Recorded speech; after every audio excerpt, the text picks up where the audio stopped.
बांगलादेशी आपल्या नारायणगाव शहरामध्ये आढळून आले. पोलिसांनी काहींना अटक केली. तुम्ही आवाज उठवला, यामागं कोण आहे, यांच्यावर कारवाई करा. पुढं काय घडलं त्याचा तपास चालू आहे. ते इकडं आले कसे, त्यांना ओळखपत्र दिले कोणी, त्या ओळखपत्र देताना त्याच्यामध्ये कोण कोण सहभागी होते, आणि ते जी प्रक्रिया आहे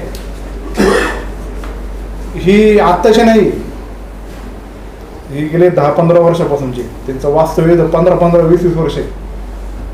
आता समजा एखादा माणूस आला, एकतर आपल्या हिंदुस्थानाचा भाग म्हणजे पश्चिम बंगाल आणि पलीकडचा भाग म्हणजे बांगलादेश. तिथं क्रॉस बॉर्डरिंग हे होतात, एकमेकांचे नातेवाईक पण आहे.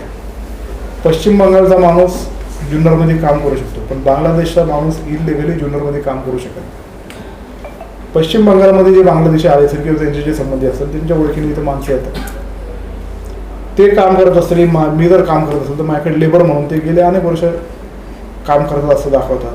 गेले 7-8 वर्ष ते काम केल्यानंतर तोच कामगाराचा दाखला जो असेल ठेकेदार, तो त्यांना देऊन त्यांना ग्रामपंचायतीचे पुरावे घेतो, रहिवासी दाखला तयार करतो, त्यांचं वोटिंग कार्ड काढतात, मेन आधार कार्ड जो काढतात, त्या आधार कार्डला तो रहिवासी कशा पद्धतीने इथं आला, तो त्याचं आधार कार्ड आधी जनरेट होतं का, नसेल तो नेमकी कुठला आहे याचा तपास तो केला पाहिजे, आता तो झाला नाही.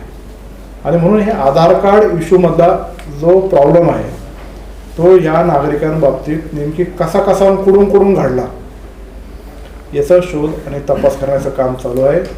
हे तपासांती निष्पन्न होईल की याला आधार कार्ड कोणी दिले, कधी दिले आणि कसे दिले.